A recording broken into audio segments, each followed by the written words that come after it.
Y queremos darle la bienvenida al doctor Pablo Gaviria, quien nos está acompañando el día de hoy y quien va a estar compartiendo con nosotros pues esos tips que tiene que ver con las relaciones laborales y con cómo debemos manejar cuáles son esos beneficios y cuáles son esas responsabilidades que tiene tanto empresa como trabajador. Entonces, bienvenido, doctor Pablo, y lo escuchamos.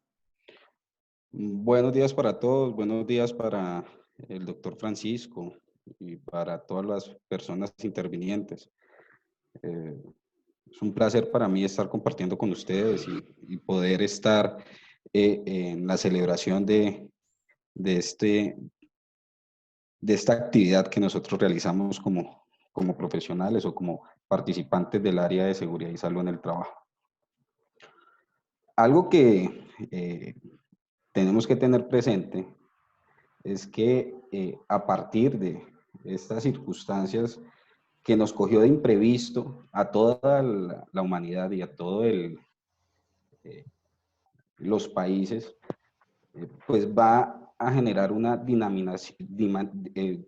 cambio absoluto dentro de las relaciones. Y algo que sí es claro es que desde que se expide el Código Sustantivo de Trabajo en 1950, nunca se pensó en situaciones como las que estamos atravesando en este momento.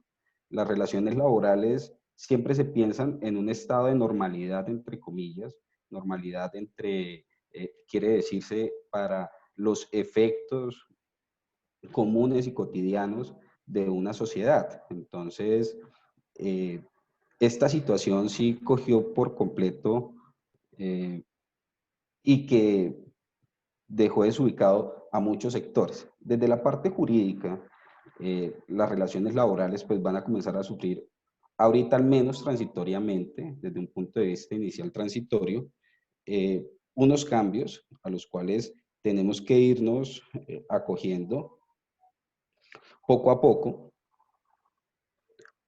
tanto trabajadores como empleadores, y por ende todos los sectores de producción y todos los intervinientes dentro de estas relaciones, que serían el Estado bajo sus órganos de control y vigilancia, y frente a empleadores y trabajadores.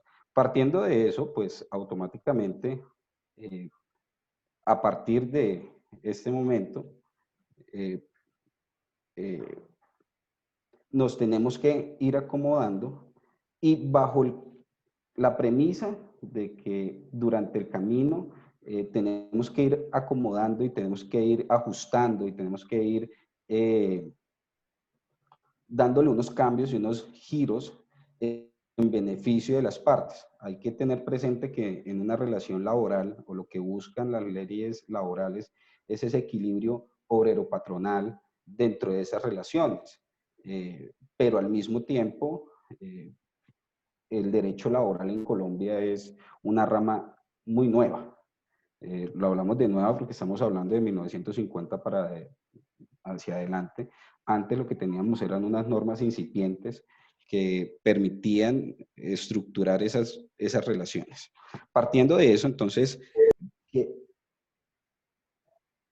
partiendo desde ese punto de vista, ¿qué es la relación laboral en Colombia? Una relación laboral en Colombia es una relación contractual suscrita por dos partes, y tenemos que tener presente que el contrato, tomado desde el concepto de vista civil en Colombia, es una ley para las partes, pero para la parte laboral, para el tema laboral, hablamos que es ley para las partes, para ese beneficio, para esa construcción de sociedad y esas relaciones que se dan dentro del desarrollo de unas actividades determinadas. Partiendo de eso, y para nadie es un secreto, en las relaciones laborales uno trabaja por dos grandes aspectos. El primero, un crecimiento social, empresarial y económico de un Estado, de una nación. Y el segundo, para la parte del trabajador, es tener poder adquisitivo. Y el poder adquisitivo es mejorar condiciones sociales. A partir de la Constitución, en el artículo 42, donde nos manifiesta que las familias es el núcleo fundamental de la sociedad, ahí se reúnen muchos factores: educación, salud, trabajo, relaciones sociales.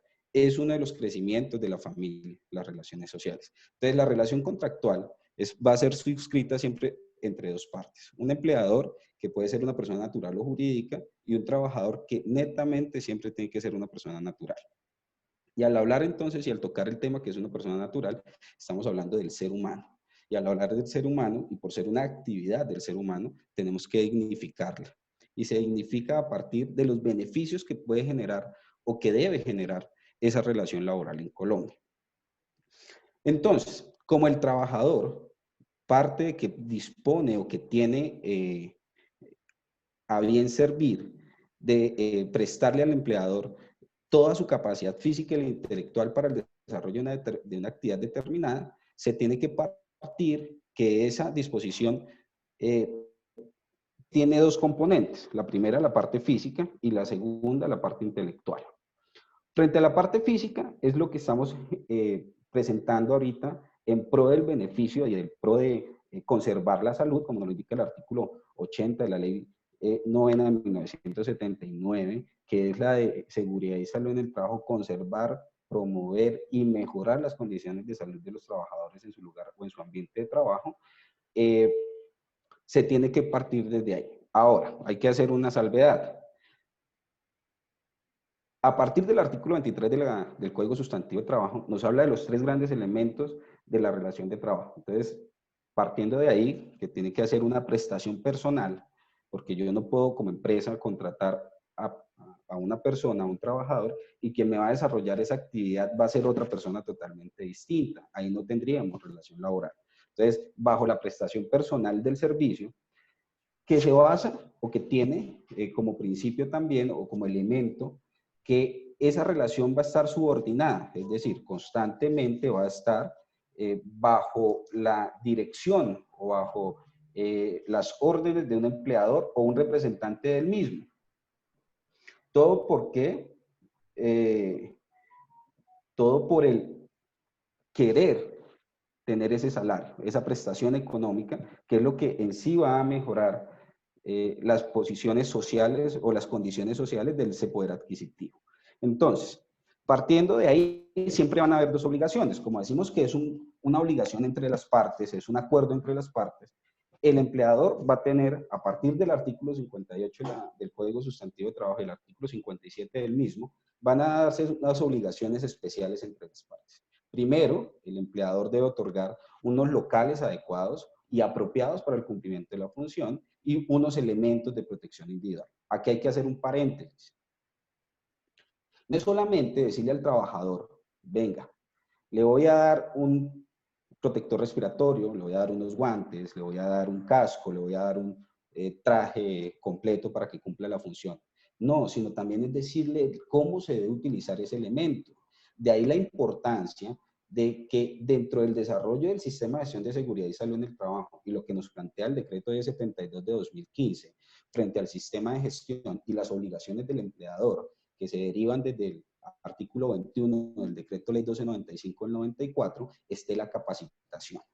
Capacitación que debe estar orientada no solamente a los riesgos y peligros que se encuentra el trabajador en su lugar de trabajo, sino también capacitación en el momento de utilizar los elementos de protección individual. Lo que decía el panelista anterior es muy cierto. Yo le otorgo el protector respiratorio N95 a mi trabajador, pero existen unos protocolos para utilizar esos protectores respiratorios o esas barreras respiratorias entre un ambiente y la persona, como la manipulación del mismo. Una de las funciones del empleador en este caso es decirle: señor trabajador, si usted va a utilizar este protector respiratorio, si usted va a incurrir para, perdón, es acto para que cumpla estas funciones, este protector respiratorio lo debe utilizar de las siguientes formas: con el cuidado correspondiente, con las recomendaciones propias de cada elemento de protección individual. De ahí que se deben utilizar en locales para el cumplimiento de las funciones. Ojo, no hablamos de local como propiamente la oficina o propiamente la planta o propiamente la bodega, sino también para el cumplimiento de las funciones, aquellos trabajadores que por el objeto de su función tienen que estar por fuera de sus instalaciones, sino en ese momento también tenemos que darle la indicación. Ahora, por parte del trabajador, lo primero, a partir del artículo 58, es conservar esos locales y utilizar los elementos de protección individual. Pero para esta situación que estamos viviendo en este momento y estas circunstancias que se nos atravesaron, tenemos que traer a colación lo manifestado por el artículo 22 del Decreto Ley 1295 del 94, y es que el trabajador también debe procurar por el cuidado integral de su salud. Es decir, si yo le doy el elemento de protección individual como empleador a ese trabajador, él, partiendo desde ese punto de vista, tiene que cuidar su salud también. Porque nada ganamos o nada se llega a feliz término si no seguimos las recomendaciones. Partiendo de eso, el trabajador, perdón, debe suministrar una información clara, veraz y completa sobre su estado de salud. Si bien es cierto, a partir del decreto legislativo 538 del 2020, se reconoció la enfermedad del COVID para el sector salud y su grupo de trabajo como enfermedad laboral, desprendido del artículo 4 de la ley 1562 del 2012, hay que tener presente algo. Eso también me abre las puertas porque la definición de enfermedad laboral de la ley 1562, en pocas palabras me manifiesta que será la enfermedad que adquiera el trabajador por el ambiente laboral al cual se está obligado a trabajar. Si partimos de ahí, más adelante, muy seguramente, se van a abrir esas puertas. Y con lo que nos manifiestan las diferentes circulares ministeriales y los anuncios del gobierno nacional frente a este tipo de actividades, será obligación del empleador, partiendo del artículo 57 del Código Sustantivo de Trabajo, que esos locales apropiados que nos habla deben estar alineados al cuidado integral de la salud de los trabajadores en el ambiente de trabajo. De ahí las medidas que se tienen que tomar desde el punto de vista de la prevención en los lugares de trabajo. Desde ahí, entonces, para las nuevas condiciones de relaciones laborales que se están surgiendo a partir de este momento y a partir sobre todo de la otra semana que se abren dos grandes sectores de la producción en el país, que es el sector construcción y el sector de manufacturas, tenemos que tener a colación ciertos aspectos legales desde el Código Sustantivo de Trabajo. El primero, la revisión de los contratos. El artículo 50 del Código Sustantivo de Trabajo me permite hacer una revisión de los contratos de trabajo. Esa revisión es transitoria y es lo que estamos viviendo en este momento, una situación netamente transitoria. ¿Por qué? Porque se está presentando es una condición de la situación de salud pública en el país. Entonces, ¿qué me permite eso? La revisión del contrato. Solo me lo permite en dos grandes estadios, en dos grandes eventos. Que sobrevengan imprevisibles, es decir, yo empleador no tengo el control de lo que va a suceder a futuro. Y eso fue lo que pasó en este momento, cuando el gobierno nacional decreta un estado de emergencia o decreta un estado de excepción o un estado de sitio, como se llamaba antes de la Constitución del 91. Entonces, yo empleador no sabía, sí sabía de la situación de salud pública que se estaba presentando a nivel mundial, pero no sabía cuáles eran las determinaciones que iba a tomar en un presente inmediato, en un futuro inmediato el gobierno nacional, como hacer el confinamiento obligatorio el confinamiento preventivo obligatorio. Entonces no tenía ese control como empleador. Y puedo revisar transitoriamente las condiciones del contrato de trabajo. Ojo. Eso por un lado. Y por el otro lado, una grave alteración a la normatividad económica. Si se dan cuenta, o lo que estamos viendo en este momento, esa situación imprevisible me está generando también en el sector productivo del país unas alteraciones de la normalidad económica. Al hacer esa revisión de contrato, podemos hacer una variación frente frente a las relaciones laborales de manera transitoria, frente al horario de trabajo, frente a los salarios, frente a las funciones del trabajador, incluso frente al lugar del cumplimiento del trabajo. ¿Cómo lo hacemos? Mediante un contrato de transacción que es permitido en el Código Sustantivo de Trabajo a partir del artículo 15 o en el artículo 15 del mismo, donde podemos transar derechos laborales de manera definitiva, de manera transitoria, o un acuerdo de voluntades que en pocas palabras las dos hacen parte de los métodos alternativos de solución de conflictos. Siempre respetando, ahí sí toca hacer esa claridad, respetando los derechos laborales adquiridos y que no se desmejoren las condiciones del trabajador. Pero al mismo tiempo, y en esta situación, hay que traer a presente algo muy claro. Y en este momento tenemos que dar de parte y parte. No solamente el empleador es el que tiene que suministrar todo y afrontar solo la situación, sino también es el trabajador el que tiene que colocarse en palabras, la mano en el corazón. Trayendo palabras del doctor Ignacio Cadavid, hay que tener presente dos cosas. El primero, los empleadores no están solos porque tienen a los trabajadores y los trabajadores tampoco están solos porque tienen a los empleadores. Es una unión que se tiene que mantener y tenemos que colocar de parte y parte. Partiendo de eso, entonces, en esa revisión de contrato y a partir de las mismas circulares ministeriales frente a las nuevas condiciones laborales, podemos decir que en ese contexto de las funciones y de los lugares de trabajo, podemos revisar las posibilidades de trabajo en casa y teletrabajo. Y aquí hay que hacer una claridad. El trabajo en casa, a partir del artículo 89 del Código Sustantivo de Trabajo, nos manifiesta que es cuando el trabajador debe cumplir su función en su lugar de habitación, de manera personal. Y en esto hay que hacer una claridad. Dentro de los protocolos de ingreso a la actividad laboral, que se van a comenzar a ver más fuertemente a partir del día de la otra semana, tenemos que tener presente que dentro de esas funciones o dentro de esas condiciones que se van a dar de manera transitoria en el contrato de trabajo, debemos ser claros y tenemos que comenzar a hacer un cambio cultural también en el trabajador si van a cumplir funciones en casa.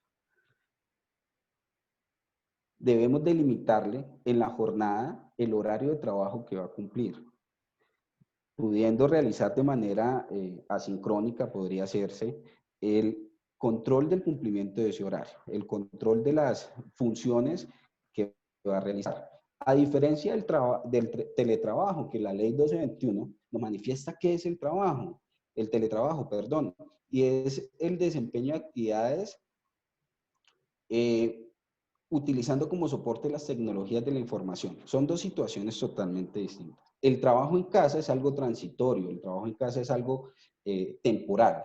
El teletrabajo sí es cuando yo contrato a ese trabajador, valga la redundancia, para que cumplan las funciones desde un sitio totalmente distinto a las instalaciones físicas de la empresa, basado o acompañado en las tecnologías o en la comunicación tecnológica,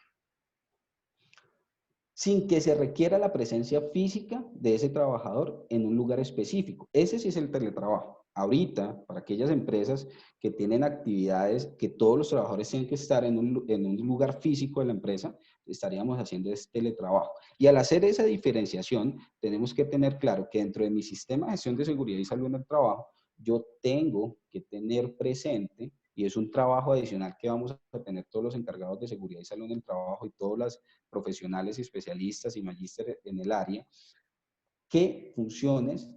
cómo va a cumplir esas funciones en ese lugar de trabajo. No es que lleguemos a hacer una inspección, pero sí como mínimo tendremos que tener de presente que cambiarle la cultura al trabajador. Muy seguramente el trabajador va a manifestar que su rendimiento no va a ser el mismo porque tiene que estar pendiente de los hijos, tiene que estar pendiente de la elaboración de alimentos, tiene que estar pendiente de los quehaceres del hogar. Pero al delimitar ese horario y al delimitar esas condiciones, en ese lugar de trabajo y generar ese compromiso por parte del trabajador, vamos a minimizar condiciones adversas para la salud del trabajador, ayudando a preservar y conservar la salud. Digamos que en pocas palabras tenemos que tener de presente lo que nos indica la ley 1221, que esas condiciones de teletrabajo, en este caso condiciones de trabajo en casa, tienen que estar adecuadas para el cumplimiento de las funciones, asumiendo lo que dicen las obligaciones especiales del empleador, que deben tener los locales apropiados. No quiere decir que vamos a tener que trasladar la oficina completa con todos los elementos y tenemos que hacer adecuaciones. No, es permitir que el trabajador indique el lugar de trabajo dentro de ese espacio en el que está conviviendo ahorita o en el que está haciendo su confinamiento preventivo obligatorio y que esté acorde. Tengo una muy buena iluminación, tengo unas buenas condiciones, que si bien es cierto, van a estar los otros factores del hogar, pueda el trabajador en ese momento aislarse de esas condiciones del hogar para cumplir sus funciones laborales. De igual Doctor, manera, señor. una pregunta, doctor Pablo. Ya tenemos una normatividad en lo que tiene que ver con teletrabajo.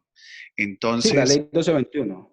entonces, en ese orden de ideas, lo que nosotros tendríamos que tener en cuenta es que debemos darle cumplimiento a ese marco normativo y no solamente es decirle, venga, vaya para la casa, utilice el computador de su casa, utilice la luz de su casa y empiece a trabajar allá. O sea, ¿qué tendría que tener en cuenta el empleador en este caso para asegurarle esas condiciones, más allá o sea, tendría que ir a generar como un diseño? ¿Cómo funciona el tema? ¿Cómo funcionaría? ¿Cómo lo podemos manejar a partir de un contrato de transacción o un acuerdo de voluntades?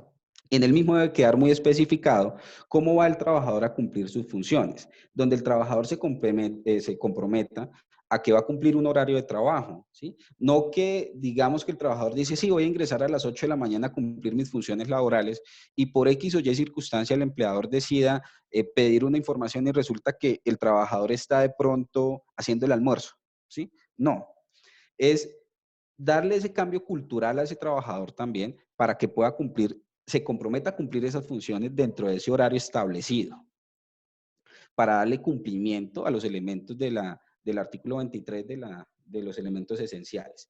Pero yo como empleador, como mínimo, debo estar vigilante para que, o debo garantizar, tener la certeza, digámoslo así, de que el trabajador donde está cumpliendo esa función o en ese espacio que está utilizando dentro de su hogar o en el sitio donde está cumpliendo su confinamiento preventivo frente al COVID-19, pues eh, sea el adecuado. Claro está, si yo voy a hacer eso y tengo que dotarlo de ciertos elementos que tengo en mi organización y se los puedo trasladar transitoriamente al lugar de habitación, hagámoslo. Una muy buena silla, por ejemplo, un lugar donde para nadie es un secreto que trabajar en las sillas del comedor es incómodo y con el tiempo va a generar algunas condiciones de salud. ¿Sí? Entonces, en ese caso sí podríamos llegar y suministrarle, incluso con los mismos elementos que tengo dentro de la organización.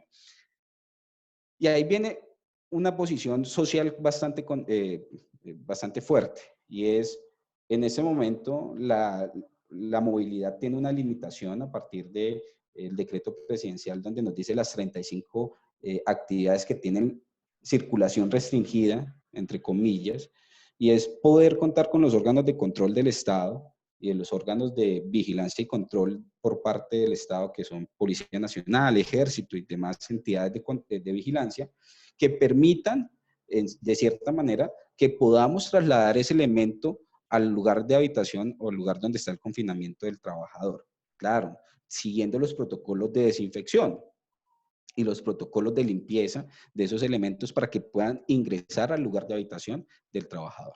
¿Listo? Hay una pregunta, doctor Pablo, que es muy recurrente y es, bueno, yo empleador, listo, ya tengo la posibilidad de empezar a laborar. ¿Cómo hago para que o sea, para demostrar en caso de que se presente una enfermedad o en este caso haya un contagio, llamémoslo en este momento contagio porque para que nos aclare ese punto, en este momento solamente la enfermedad laboral está reconocida en trabajadores del área de la salud y relacionados, nos lo amplía. Y dice, bueno, esa persona llegó acá y el trabajador dice, yo llegué bien, pero fue en la empresa donde me contagié. ¿Cómo funcionaría esa logística ahí? Porque el trabajador sale de su casa, probablemente no tenga un transporte personal, tenga que usar el transporte público, bueno, tenga que de alguna manera estar expuesta a condiciones externas que no son necesarias, o sea, no necesariamente generadas en la empresa, pero pues de pronto no supimos o es más conveniente en este momento que me atienda la ARL que la EPS. ¿Cómo queda ese tema allí? Bueno, algo que sí es claro, y es que a partir del decreto legislativo 538 del 2020, reconoce la enfermedad laboral del COVID-19 para el sector salud y su área y sus auxiliares de cumplimiento de actividades. Entiéndase auxiliares, eh, los de seguridad física, los guardas de seguridad de las clínicas, IPS, centros de salud, el personal de limpieza, el personal de mantenimiento, el personal administrativo. ¿Sí? Para ellos ya está, a partir del mismo acto legislativo 538, el reconocimiento de esa condición como una enfermedad laboral. Ahora, dentro de los protocolos que yo debo tener para el inicio de actividades, de las empresas distintas del sector salud o que hacen parte del sector salud, debo tener esos protocolos de cuidado. Protocolos que van en que el trabajador llegue con una ropa distinta o una ropa particular y al momento de cumplir sus funciones pueda tener otra ropa o otros elementos de vestir dentro del lugar de trabajo, dentro de las instalaciones de la empresa. Siguiendo con los protocolos que el panelista anterior los explicaba, el, el otorgamiento de protectores o de tapabocas, el de guantes, y lo que nos dice la misma guía del Ministerio de Salud, que son geles antibacteriales y alcohol superior al 60% para que pueda existir ese proceso de limpieza constante y continua, la habilitación de lavamanos con jabón para que se puedan lavar las manos y no tengan ese posible contacto. Ahora, como en ese momento el acto legislativo, el decreto legislativo 538, solamente me está hablando del sector salud, lo que pasa en el traslado al lugar de la empresa ya viene del autocuidado de uno como ciudadano. El tener las medidas de prevención de uno como ciudadano, el poder garantizar dentro de las obligaciones del artículo 22 del decreto ley 1295 del 94 como obligaciones del trabajador, del mantener informado de su estado de salud veraz al empleador. Y de ahí parte algo supremamente importante y es que los de seguridad y salud en el trabajo, a partir de este momento y a partir de que el gobierno nacional permite el ingreso de actividades a cierta cotidianidad, podamos hacer un tamizaje o podamos tener una trazabilidad de las condiciones de salud de cada uno de nuestros trabajadores, que podamos tener las medidas de control y las medidas de prevención dentro de esas actividades que vamos a realizar. Quiero poner ¿Listo? un ejemplo. Sí, Sería señor. como para poner el ejemplo. O sea, casi que tendríamos que hacer el protocolo como cuando queremos aplicar la prueba de drogas o la prueba de alcoholemia en la organización. Sería algo muy similar donde yo deje el registro de toda la gestión que vengo realizando como empleador. Exactamente, sería algo muy similar dentro de los protocolos de farmacodependencia, alcoholismo y tabaquismo. Dentro de ese proceso, dentro de esas injerencias que tienen los subprogramas de medicina preventiva y medicina del trabajo, donde podamos tener esa trazabilidad, donde podamos, al menos a la entrada del trabajo, como lo dice la guía de actividades laborales para posterior al confinamiento, poder tomar la temperatura y si está superior a 38 grados, tomar medidas preventivas, ¿sí? Claro, inicialmente en esta etapa, si yo llamo a la ARL y no soy de los que estoy parte del sector salud, muy seguramente la ARL no me va a suministrar se va a sustraer de la prestación de esos servicios en pruebas, pero sí podemos hacerlo de manera preventiva para que el trabajador haga el seguimiento y si esa fiebre o esa temperatura elevada continúa por un periodo de 3 días, pueda llamar a la EPS a la cual se encuentra vinculado o se encuentra afiliado y que le practiquen la prueba respectiva. Seguimiento que nosotros podemos hacer desde la empresa, seguimiento que nosotros podemos darle control. Perfectamente Ahí, lo podemos hacer. ahí me genera otra inquietud, doctor Pablo. Es, listo, la normatividad, digamos, estableció la responsabilidad de las CRLs en la entrega de los elementos de protección personal para aquellas personas que estén expuestos del sector salud. Voy a colocar un caso que se presentó de una empresa. Ellos dijeron, nosotros llamamos a la ARL, nos dijeron que nos iban a poner en lista y que estaban realizando las cotizaciones para la entrega de los elementos. Mientras la ARL asume esa responsabilidad, ¿qué tiene que hacer el empleador? ¿Qué pasa ahí? No, te escuché un poco entrecortado la última parte. O sea, el empleador, ¿qué debe hacer mientras la ARL le da respuesta a la entrega de los elementos de protección personal? Bueno, algo que sí es cierto, algo que no podemos obviar, es que una obligación del empleador a partir del mismo Código Sustantivo de Trabajo es otorgar los elementos de protección individual. Protección que debemos tener clara y si no soy del sector salud, las protecciones básicas, protectores respiratorios, llámese tapabocas, los guantes, los geles antibacteriales y el alcohol de gel superior al 60% de concentración. Eso lo puedo hacer. Ahora, para el sector salud, mientras se ponen en acuerdo empleador y ARL para el suministro de esos elementos de protección individual, pues no podemos desproteger al trabajador, no podemos desproteger a la mano de obra o a la base de la empresa. Por lo tanto, yo como empleador tendría que suministrarlo. No podemos sustraernos de esa obligación porque estaríamos violando las normas legales en Colombia y podríamos estarnos viendo inmersos a futuro inmediato en una sanción por parte de los órganos de control. Muy bien, para de pronto darle respuesta, acá hay dos preguntas en el chat, doctor Pablo. Y la primera dice, si se le debe pagar, si el trabajador se encuentra realizando sus labores administrativas en casa, o sea, se encuentra en teletrabajo, ¿se le debe pagar el subsidio de transporte?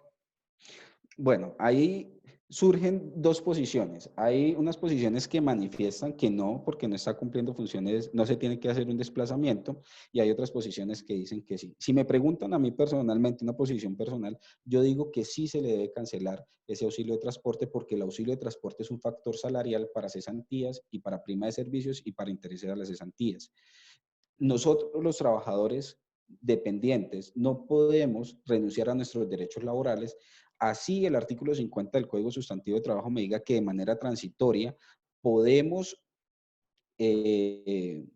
revisar el contrato, ¿sí? Que lo podemos perfectamente. Ahora, si hay un acuerdo de voluntades en el cual yo diga como trabajador, me puedo, por el momento que estamos viviendo, que no me paguen el auxilio de transporte porque estoy en mi casa, listo, es válido. Pero al momento de hacer liquidación de prestaciones sociales, el empleador no puede sustraerse de ese ítem factorial de salarios para no para disminuir el pago de cesantías, interés a las cesantías y prima de servicios.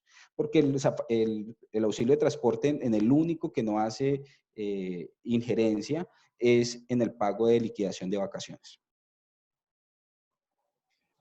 Listo, perfecto. Aquí hay otra pregunta que nos hace una de las personas y dice, ¿se puede realizar un otro sí a los trabajadores con contrato laboral donde manifiesten que conocen las medidas que ha implementado la empresa para la prevención, manejo y control de la transmisión del virus COVID-19, para el retorno a las actividades y que se comprometen cabalmente a su cumplimiento? Bueno, ahí hay que hacer una claridad.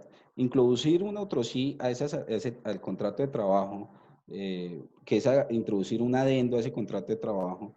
Frente a eso, eh, es más desgaste administrativo ponerse uno otro sí por otro sí de contrato por contrato. Entonces, la verdad, no, desde la parte administrativa no generaría un beneficio. Lo que sí podemos hacer es dentro de esa capacitación que nosotros les vamos a dar a los trabajadores, es darles a conocer las condiciones o las características de la enfermedad o de este virus, donde quede el registro de que se les dio la capacitación preventiva, porque acá estamos hablando de medicina preventiva, donde se les da la capacitación preventiva, y al mismo tiempo, cuáles son las recomendaciones que le voy a dar como empleador para el cumplimiento de sus retoma de actividades después de este confinamiento preventivo.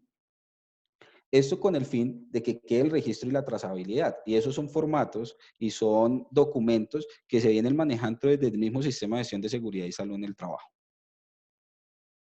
Creo que con esta respuesta, de pronto a la segunda parte de la pregunta se responde, porque está incluyendo contratistas y personal tercerizado.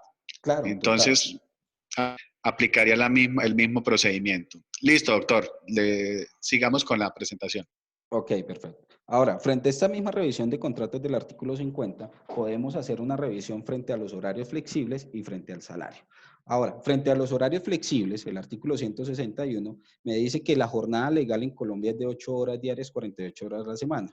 Pero yo también puedo tomarlo dentro de esa flexibilidad de horarios, a partir del numeral primero, del numeral segundo del mismo artículo, que puedo tener 6 horas diarias, 36 horas a la semana, con el objeto o con el fin, como es transitorio este caso, con el objeto con el fin de que la exposición a aglomeraciones se me disminuya automáticamente. Pero tenemos que tener presente que en este espacio es un beneficio para los empleadores por las circunstancias que nos da el mismo artículo 50 del código, que el reconocimiento de dominicales y festivos no excederá. Lo mismo pasará frente a ciertos factores salariales por horas extras. No nos podemos pasar porque entonces estaríamos contradiciéndonos nosotros mismos. Vamos a reducirle la jornada de trabajo, el horario de trabajo a mi colaborador, pero entonces vamos a hacer horas adicionales. No, nos estaremos contradiciendo. Y el descanso obligatorio sí se tiene que dar, ya sea que lo demos el domingo porque nuestra actividad lo permite o tengamos que reconocerle el pago dominical porque el domingo tenemos que trabajarlo, teniendo en cuenta que tenemos dominicales habituales y dominicales eventuales, ¿no? Los eventuales son máximo 2 domingos en el mes y los habituales son más de 2 domingos en el mes. Entonces, tenemos que tener eso. Y también frente al salario.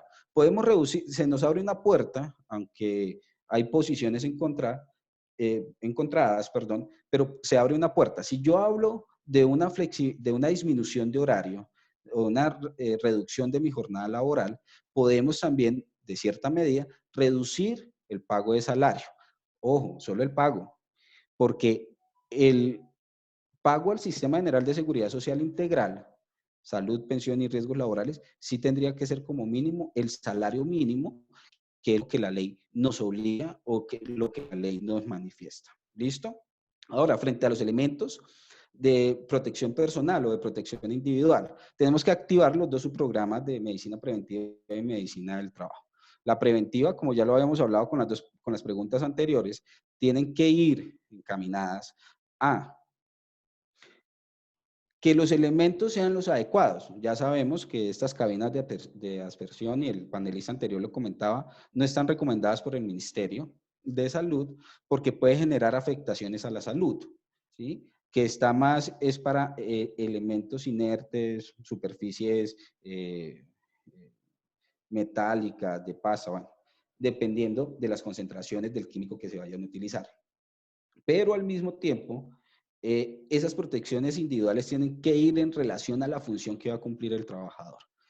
Yo no puedo decirle a un trabajador de construcción en este momento que utilice el traje completo, más el casco, más las gafas, más los guantes, porque va a ser incómodo. Uno, va a ser incómodo para el trabajador. Y dos, el cumplimiento de sus funciones se van a ver más demoradas y puede generarme un riesgo también para ese trabajador en su salud. Y lo segundo, tiene que estar estipulado en el sistema de gestión de seguridad y salud en el trabajo. Eso nos obliga, desde seguridad y salud en el trabajo, a hacer una actualización inmediata de nuestro sistema de gestión. ¿Por qué? Porque tenemos un riesgo adicional en este momento, que es el riesgo biológico del COVID-19. Que esté en la organización o no esté en la organización, pero lo tenemos en el ambiente. Entonces tenemos que hacer esa actualización. Y por parte del trabajador, tienen que hacer la utilización de los elementos de protección personal. Y aquí se me abre otra puerta. Si en ese momento, y es una pregunta que surgió de toda esta situación, si en ese momento mi trabajador en el cumplimiento de sus funciones no utiliza el tapabocas y no utiliza los guantes o no utiliza las carillas de protección que se le van a suministrar, ¿puedo darle terminación del contrato? Sí, señor, porque es una obligación objetiva del trabajador. Abro su proceso disciplinario correspondiente y le estaré dando terminación con justa causa del trabajo. Entonces, es una obligación compartida entre empleador y trabajador. Acá no podemos decir que la carga solamente está con el trabajador o la carga solamente está con el empleador. Es compartida. Si mi empleador no me otorga los elementos de protección individual básicos para el cumplimiento de las funciones contractuales, yo, trabajador, puedo colocar la respectiva queja. Pero si el trabajador no utiliza los elementos de protección individual otorgados por parte del empleador dentro de su función objetiva, pues empleado inicie proceso disciplinario correspondiente como lo tenga estipulado en el reglamento interno de trabajo, que es una obligación a partir del artículo 108 del Código Sustantivo de Trabajo, determinar las características de ese cumplimiento de funciones contractuales para tomar las sanciones disciplinarias al interior de la empresa correspondientes. Eso entre los dos subprogramas de medicina preventiva y medicina del trabajo. Dentro de estas relaciones o dentro de estas circunstancias de las nuevas relaciones, pues muy seguramente van a surgir muchas dudas y muchas inquietudes por parte y parte, por parte de los trabajadores, por parte de los empleadores. Posición de nosotros de seguridad y salud en el trabajo, velar por la salud, eso es lo primero. Nosotros no podemos descuidar ese concepto tan básico que nos da, o esa función tan especial, digámoslo así, que nos da el artículo 80 de la ley 79, de la ley novena del 79, frente a la conservación y preservación de la salud de los trabajadores en su ambiente de trabajo. Eso es lo primero. Lo segundo, dentro de estas nuevas condiciones laborales, de la relación laboral, tenemos que tener presente que es una obligación por parte del trabajador utilizar el elemento. Los que ya están autorizados o los que permiten el mejor cumplimiento de la función laboral.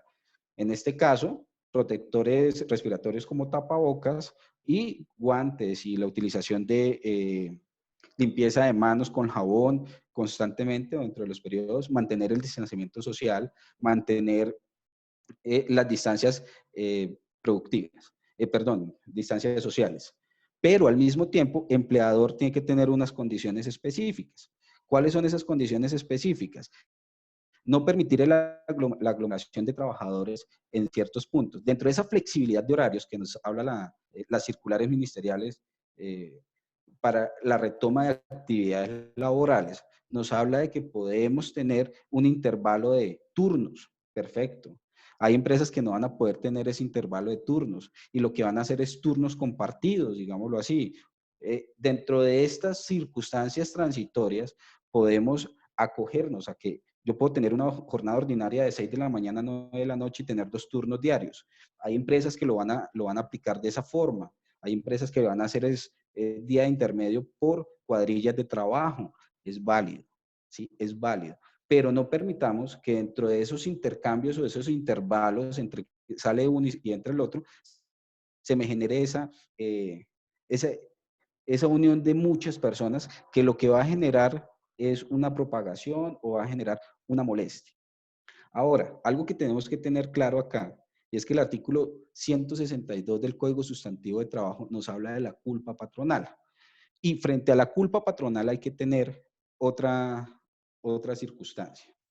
Si el trabajador pudiese llegar a demostrar que por culpa del empleador adquirió la enfermedad, podría llegar a reclamar ante la justicia ordinaria la indemnización integral de reparación de daños. Y hay que tener presente que eso es algo que no podemos dejar escapar como empleadores. Mi trabajador no cumple las funciones, perdón, no cumple los protocolos que se estoy estableciendo como empleador. Señor empleador, usted está en todo su derecho de poder tomar las acciones disciplinarias correspondientes. Y acá es un trabajo mancomunado entre empleador, trabajador y órganos de control del Estado, en que permita no solamente la socialización, sino también darle a conocer a toda la comunidad cuáles son las circunstancias que me pueden llegar a generar una represión por parte del empleador y por parte de los órganos de control. Doctor Pablo, acá nos hacen una pregunta y es, entendiendo que la recomendación es pagar el auxilio de transporte, si me dicen, si la empresa provee ese transporte a sus trabajadores para no exponerlos al uso de transporte público, ese dinero, digamos, se podría manejar como en especie. O sea, no se tendría que pagar ese auxilio de transporte porque se le está proveyendo el transporte. Bueno, aquí hay que hacer una claridad frente a esa pregunta. Una situación es que los auxilios, el pago de auxilio de transporte es un beneficio legal que tienen todos los trabajadores en Colombia que ganan hasta dos o que perciben una remuneración económica hasta 2 salarios mínimos. Entonces, por lo tanto, tendría el reconocimiento.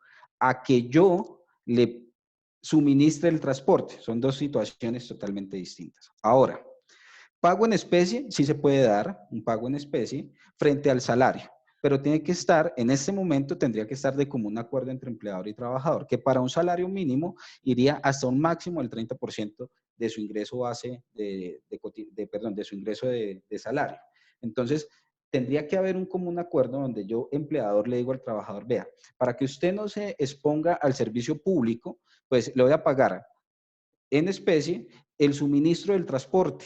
Va a pasar una ruta, en la cual, un vehículo en el cual lo va a recoger y lo lleva. O le doy los tickets del taxi para que sea utilizado el transporte público personalizado, que es en sí un servicio de taxi, que es individualizado. Pero no podríamos sustraernos de ese beneficio del salario, porque volvemos al punto anterior. El auxilio de transporte es un beneficio del trabajador y es un derecho adquirido del trabajador y hace parte de factores de liquidación de prestaciones sociales. O sea, entendiendo, sería un beneficio adicional que el empleador daría para poder demostrar diligencia y cuidado frente a posible contagio y reducir esa exposición a agentes externos, ¿sí? Total, podría tomarse como un beneficio adicional o una prestación adicional por parte del empleador, o podríamos llegar a partir de la revisión de lo que nos manifiesta el artículo 50 del Código Sustantivo frente a la revisión del contrato de trabajo, tomar transitoriamente o temporalmente un pago en especie, haciendo la salvedad. En un salario mínimo, el pago en especie iría máximo hasta un 30%. Entonces, podría ser un beneficio. Digamos que hay una compensación de una parte con otra parte. Sigo pagando auxilio de transporte, pero el salario se vería disminuido porque le estoy pagando en especie el suministro del transporte para evitar precisamente ese contagio social. Bueno, doctor Pablo, queremos agradecerle por esta excelente información. Acá tenemos otra pregunta. La persona manifiesta que a partir del lunes, ¿qué se debe hacer para la movilización de esos trabajadores que están autorizados? Específicamente, pues si se trasladan a través de transporte público, a través de sus vehículos particulares. O sea, ¿cómo sería el procedimiento para que no tengan de pronto inconvenientes? Bueno, frente a eso, pues hay que seguir los lineamientos nacionales. Y es que, por ejemplo, en el transporte público ya sabemos que no puede tener una capacidad superior al 35%. Entonces, recomendaciones que podrían darle o podrían irle suministrando ahorita a los trabajadores es que procuren salir un poco más temprano de sus hogares para poder eh, acceder al servicio público de transporte, frente a servicio público, ¿no? Ahora, frente al servicio particular, pues los vehículos personales que se van a movilizar los trabajadores, que también tengan los protocolos de limpieza. Les podemos compartir a los trabajadores un protocolo de limpieza previo y posterior al uso, ¿no?, de esos medios de transporte. Eso con el fin de crear la prevención y la cultura de la prevención en los trabajadores. Acá tenemos otra pregunta, doctor Pablo. La persona dice, tenemos compañeros que no les están asignando elementos de protección personal y pues son de nivel de exposición de acuerdo a la entidad que emitió el procedimiento de atención de emergencia y pues que se están exponiendo. En ese caso, ¿los trabajadores qué podrían hacer? Bueno, aquí hay algo claro, y es que yo trabajador me puedo rehusar a cumplir funciones laborales si no tengo las garantías para cumplir esa función laboral. Yurani Y en, nos es- pre... Señor. espérame, y en ese momento, decir que los establecimientos de salud o los centros de salud no van a otorgar elementos de protección individual porque las ARLs no los han otorgado, estarían los mismos empleadores de esas áreas infringiendo sus obligaciones objetivas dentro de la relación laboral.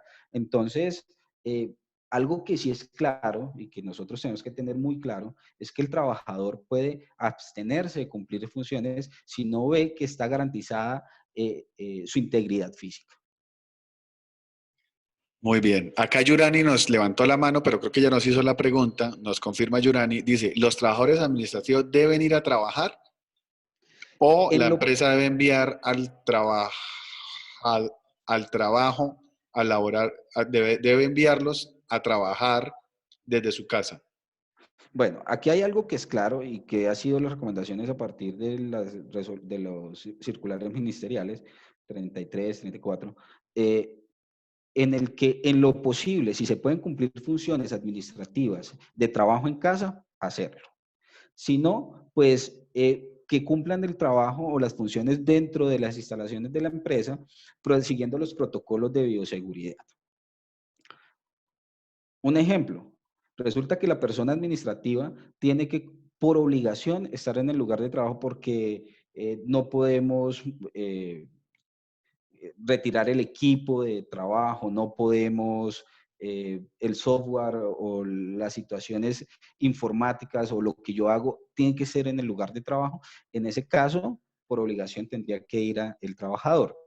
Siguiendo los protocolos, el distanciamiento social, la utilización de elementos de protección individual y que el empleador garantice un adecuado cumplimiento, para un adecuado cumplimiento de esas funciones.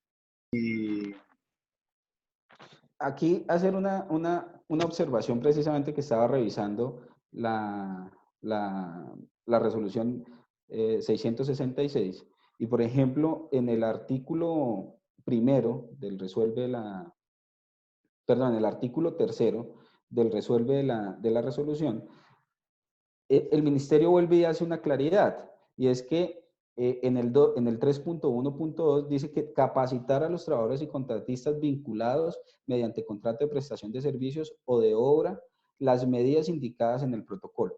Nosotros partimos de la capacitación y de la formación que le voy a dar a ese trabajador para la retoma de actividades laborales.